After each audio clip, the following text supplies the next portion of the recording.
They won independence, but could they keep it? A newborn nation, barely holding together. Visionaries crafting a radical constitution. Pioneers racing westward toward a dream called Manifest Destiny. And beneath it all, a moral catastrophe. 4 million people enslaved.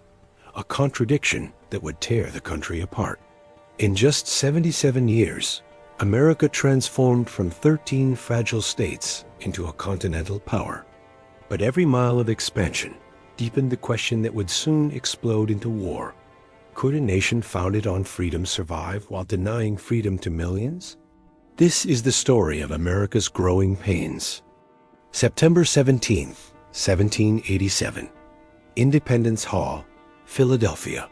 39 men stepped forward, one by one, to sign their names to a document that will change history. The Constitution of the United States. Benjamin Franklin, at 81 the oldest delegate, gazes at the sun carved into George Washington's chair. For months, he's wondered whether it was a rising or setting sun. Now at length, he says, I have the happiness to know that it is a rising sun. But is it? The revolution is won. But can this fragile collection of states actually become a nation? They've created a bold new government based on untested ideas. They're surrounded by hostile empires. They're deeply in debt. And they're fundamentally divided over the issue that threatens everything slavery. Over the next 77 years, from 1783 to 1860, America will experience explosive growth, expanding from the Atlantic to the Pacific, from 4 million people to over 31 million, from a weak confederation to an economic powerhouse. But that growth comes at a terrible cost, purchased through the displacement of native peoples and built on the backs of enslaved African Americans. This is the story of a new nation's struggles, how America crafted its constitution, conquered a continent, and wrestled with the contradiction that would nearly destroy it. 1783 America is independent, but it's not really united. Under the Articles of Confederation, each state is essentially its own country.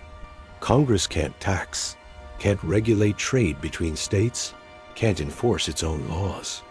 It's chaos. States print their own money, 13 different currencies. They tax goods from other states. They refuse to pay the national debt. Foreign nations won't negotiate treaties with such a weak government. Spain closes the Mississippi River to American shipping. Britain refuses to abandon forts in the Northwest Territory, and there's nothing America can do about it. Then comes Shays' Rebellion in 1786. Farmers in western Massachusetts, crushed by debt and taxes, rise up under Revolutionary War veteran Daniel Shays. They close courts to prevent foreclosures. They nearly seize a federal arsenal. The rebellion is put down, but it terrifies the nation's leaders. George Washington writes grimly, "We are fast verging to anarchy and confusion." In May 1787, delegates gather in Philadelphia, officially to fix the Articles. Instead, they decide to start over. It's an extraordinary group Washington presides. Benjamin Franklin lends his prestige. James Madison, just 36, arrives with a plan. Alexander Hamilton wants a strong national government. Others fear creating a new tyranny. The debates are fierce. Large states want representation based on population. Small states demand equal representation. The Great Compromise creates two houses: the Senate with equal representation, the House based on population. Then comes the Constitution's most shameful compromise. Southern states want enslaved people counted for representation, but not taxation. Northern states object. The result? The 3/5 compromise. Each enslaved person counts as 3/5 of a person for representation purposes. It's morally indefensible, giving slaveholding states extra political power while denying enslaved people any humanity. But without it, Southern states won't ratify the Constitution. The founders choose union over justice. The Constitution also protects the slave trade until 1808, includes a fugitive slave clause requiring return of escaped enslaved people, and carefully avoids ever using the word slavery, as if not naming. It makes it less real. The ratification fight is intense. Federalists, led by Hamilton, Madison, and John Jay, write the Federalist Papers' 85 essays arguing for the Constitution. Anti-Federalists fear the strong central government will destroy liberty. The compromise? Adding a Bill of Rights 10 amendments guaranteeing individual freedoms. With this promise, the Constitution is ratified in 1788. In 1789, George Washington becomes the first president. The American experiment is underway. But it's an experiment built on a foundation of compromise, including the compromise with slavery. That will haunt the nation for generations. Washington's presidency sets crucial precedents. He serves only 2 terms, establishing a tradition that will last until FDR. He appoints talented men to his cabinet, even when they disagree. Thomas Jefferson as Secretary of State, Alexander Hamilton as Treasury Secretary. But Hamilton and Jefferson represent 2 visions of America that will define politics for decades. Hamilton wants a strong federal government, a national bank, manufacturing and trade, and close ties with Britain. He believes in rule by the educated elite. He's brilliant, ambitious, and born for the American dream before there was an American dream. Jefferson wants limited federal power, an agrarian republic of independent farmers, westward expansion, and friendship with France. He believes in democracy and the common man, though he himself is a wealthy slaveholder who owns over 600 people during his lifetime. Their conflict becomes the nation's conflict. Hamilton creates the first Bank of the United States over Jefferson's constitutional objections. He develops plans to pay off war debts and build American manufacturing. His economic policies work. They stabilize the economy and establish American credit. But political divisions deepen. 2 parties emerge: Hamilton's Federalists and Jefferson's Democratic Republicans. Washington warns against this in his farewell address of 1796, cautioning against the baneful effects of the spirit of party and foreign entanglements. Nobody listens. John Adams, Washington's vice president, wins the presidency in 1796. It goes badly. France and Britain are at war, and both nations attack American ships. Adams nearly goes to war with France. His Federalist Party passes the Alien and Sedition Acts, making it illegal to criticize the government, a direct assault on free speech. In 1800, Thomas Jefferson defeats Adams in one of the nastiest campaigns in American history, filled with rumors, slanders, and attacks. But here's what matters. Adams peacefully transfers power to his political enemy. It's the first peaceful transfer of power between opposing parties in modern history, a triumph of democracy over dictatorship. Jefferson calls it the Revolution of 1800, as important as the Revolution of 1776. He may be right. In 1803, Jefferson made the deal of the millennium. He purchased the Louisiana Territory from France for $15 million to 828,000 square miles, doubling the nation's size overnight. It stretches from the Mississippi River to the Rocky Mountains, from the Gulf of Mexico to Canada. Jefferson isn't even sure the Constitution allows him to do this. He's always argued for strict constitutional limits, but he does it anyway. Opportunity trumps principle. He sends Meriwether Lewis and William Clark to explore the territory. Their expedition, with crucial help from Shoshone guide Sacagawea, reaches the Pacific Ocean in 1805, mapping the continent and establishing American claims. The Louisiana Purchase transforms America's future. But it also intensifies the slavery question. Will these new territories allow slavery or not? America's expansionist appetite is just beginning. By the 1840s, it has a name. Manifest destiny, the belief that America is destined by God too. Spread across the continent, bringing democracy and civilization. It's a powerful, seductive idea. It justifies everything, pushing Native Americans off their lands, provoking war with Mexico, ignoring other nations' claims. In 1845, America annexed Texas, which had won independence from Mexico 9 years earlier. Mexico is furious. Border disputes escalate. President James K. Polk, an aggressive expansionist, sends troops into disputed territory.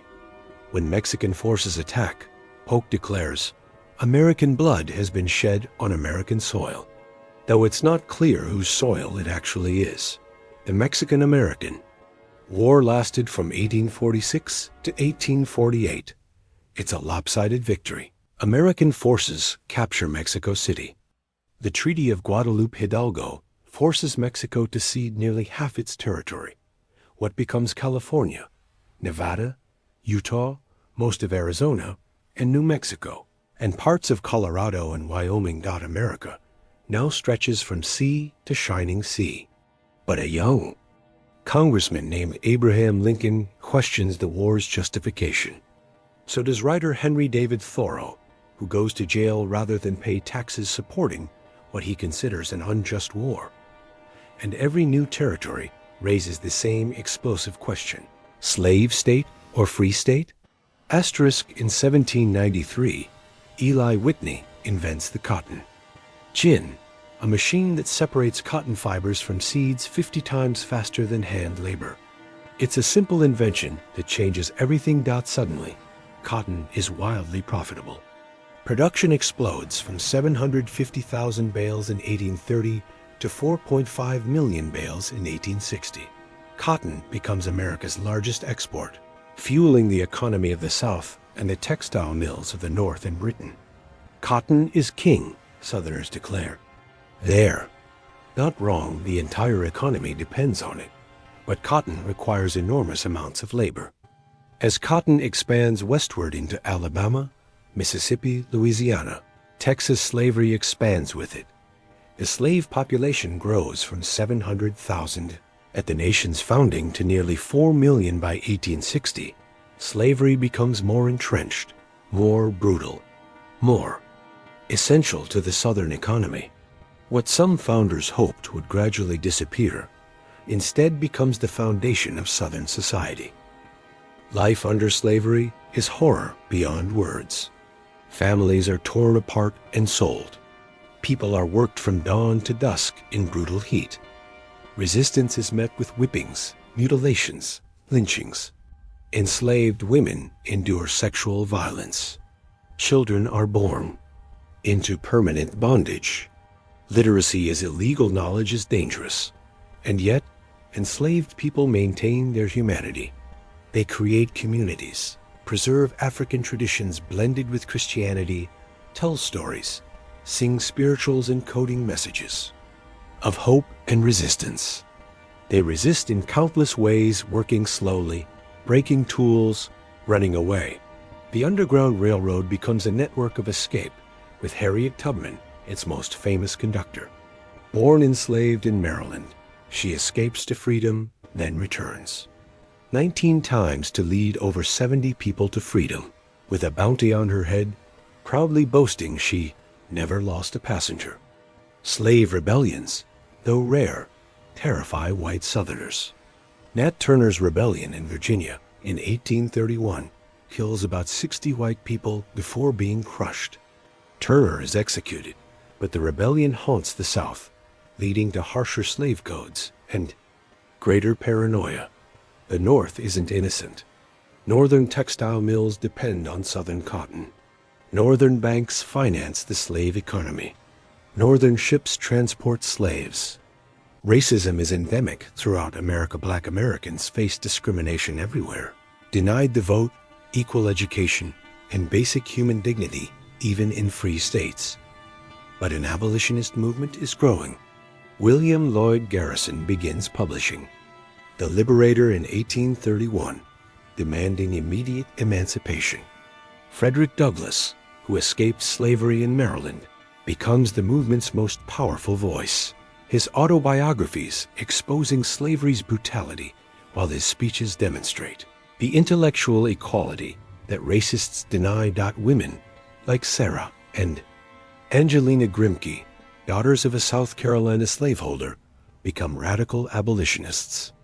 Sojourner Truth, a former enslaved woman, speaks powerfully for both abolition and women's rights. The moral battle lines are forming.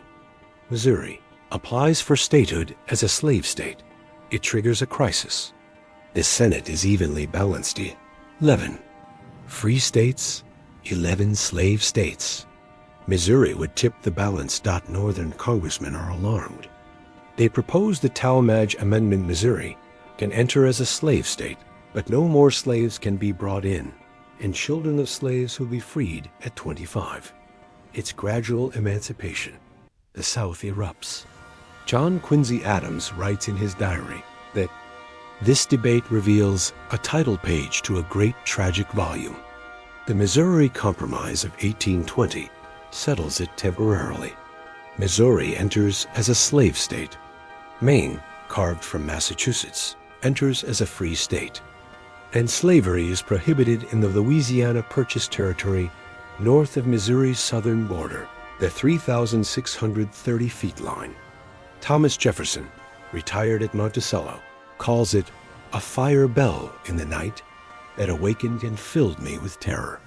The compromise holds for 30 years, but tensions build. In 1850, California's application for statehood as a free state triggers another crisis. The Compromise of 1850 attempts another balance. California enters free, but a harsh new Fugitive Slave Act requires Northerners to help capture escaped slaves. The Fugitive Slave Act radicalizes many Northerners. Seeing escaped slaves captured and returned to bondage in their own communities makes slavery real, immediate, and intolerable. Harriet Beecher Stowe publishes Uncle Tom's Cabin in 1852. It's a novel depicting slavery's cruelty and becomes a massive bestseller, 300,000 copies in its first year. When Lincoln later meets Stowe, he reportedly says, "So you're the little woman who wrote the book that made this great war." Then comes 1854 and the Kansas-Nebraska Act, brainchild of Senator Stephen Douglas of Illinois. It allows settlers in Kansas and Nebraska territories to decide by popular vote whether to allow slavery, popular sovereignty. It explicitly repeals the Missouri Compromise. Suddenly, slavery could expand anywhere. Kansas erupts in violence, pro-slavery, and anti-slavery settlers rush in, both sides determined to win. There are battles, murders, raids. John Brown, a radical abolitionist, leads his sons in killing 5 pro-slavery settlers. Over 50 people die in bleeding Kansas. The violence spreads even to Congress. In 1856, Senator Charles Sumner of Massachusetts delivers a passionate anti-slavery speech insulting South Carolina Senator Andrew Butler. Days later, Butler's cousin, Congressman Preston Brooks, beats Sumner nearly to death with a cane on the Senate floor. The North is outraged. The South celebrates. Brooks receives dozens of replacement canes from supporters. In 1857, the Supreme Court issues the Dred Scott decision, perhaps the worst ruling in its history.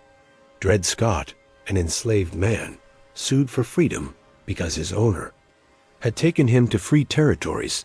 Chief Justice Roger Taney rules that black people had no rights which the white man was bound to respect and could never be citizens. Moreover, Congress has no power to prohibit slavery in the territories. The Missouri Compromise was unconstitutional. It's a complete victory for slavery and a constitutional disaster. Frederick Douglass responds, this very attempt to blot out forever the hopes of an enslaved people may be one necessary link in the chain of events preparatory to the downfall and complete overthrow of the whole slave system. The Republican Party, formed in 1854, specifically to oppose slavery's expansion, gains strength. In 1858, A former congressman named Abraham Lincoln challenges Stephen Douglas for the Senate in Illinois. Their debates draw huge crowds. Lincoln argues that slavery must not expand, that a house divided against itself cannot stand. He believes America cannot survive half slave and half free. Douglas wins the Senate race, but Lincoln's eloquence makes him a national figure. October 16, 1859. John Brown, the Kansas radical, leads 21 men in seizing the federal arsenal at Harper's Ferry, Virginia. His plan is to arm enslaved people and ignite a massive rebellion. It fails completely. Local militia and U.S. Marines under Colonel Robert E. Lee capture Brown. He's tried and hanged for treason, but Brown's final words resonate. I am quite certain that the crimes of this guilty land will never be purged away but with blood. The South is terrified. Here's proof that Northern abolitionists want to incite slave rebellion and murder. The North is divided. Some see Brown as a martyr, others as a dangerous fanatic. On the day of Brown's execution, church bells toll. Across the North, the center cannot hold in 1860. The Democratic Party splits over slavery. Northern Democrats nominate Stephen Douglas. Southern Democrats nominate John Breckinridge. The Constitutional Union Party nominates John Bell, promising to ignore slavery entirely. The Republicans nominate Abraham Lincoln. He's moderate on slavery. He opposes its expansion, but not its existence where it already is. He reassures the South he won't interfere with slavery where it exists. It doesn't matter. Lincoln wins with only 40% of the popular vote, carrying almost entirely northern states. His name isn't even on the ballot in most southern states. The South sees this as an existential threat, a president elected without a single southern state, representing a party dedicated to limiting slavery. If the North can elect a president without them, what's to stop the North from eventually abolishing slavery entirely? South Carolina secedes on December 20, 1860, before Lincoln even takes office. Mississippi, Florida, Alabama, Georgia, Louisiana, and Texas follow. In February 1861, they form the Confederate States of America, electing Jefferson Davis as president. They're not rebelling against anything Lincoln has done. He hasn't taken office yet. They're rebelling against what he represents, the demographic and political reality that the North is more populous, more powerful, and increasingly opposed to slavery. In his first inaugural address in March 1861, Lincoln pleads for unity. We are not enemies, but friends. We must not be enemies, he says. He has no intention of attacking slavery where it exists. But he also makes clear that secession is illegal. The Union is perpetual, and he will defend federal property in the South. 1 month later, Confederate forces fire on Fort Sumter in Charleston Harbor. The Civil War begins. 77 years. From the Constitution to the brink of civil war. From 13 states hugging the Atlantic coast to a continental nation of 33 states, stretching to the Pacific. Americans accomplished extraordinary things. They created a stable, democratic government in an age of monarchies, built a booming economy, welcomed millions of immigrants, expanded education, developed technology, and pioneered new forms of culture and literature. But they also failed their greatest test. They built prosperity on slavery. They displaced and massacred native peoples. They compromised their principles repeatedly, hoping time would solve what only conviction could address. The founders hoped slavery would gradually die. Instead, it grew stronger, more profitable, more entrenched. Every compromise, the 3/5 compromise, the Missouri Compromise, the Compromise of 1850 only, delayed the inevitable reckoning. By 1860, the question couldn't be compromised anymore. Would America be a nation of freedom or slavery? Could it truly be both? The answer was coming. And it would be written in blood. In 4 years of civil war, 750,000 Americans would die more than all other American wars combined. But from that terrible sacrifice would come the end of slavery and the promise of a more perfect union. The struggle wasn't over. In many ways, it's still not over. But in 1860, as the nation stood on the brink, one thing was certain. The young nation's struggles had reached their crisis. What would emerge would either be a reborn nation or no nation at all.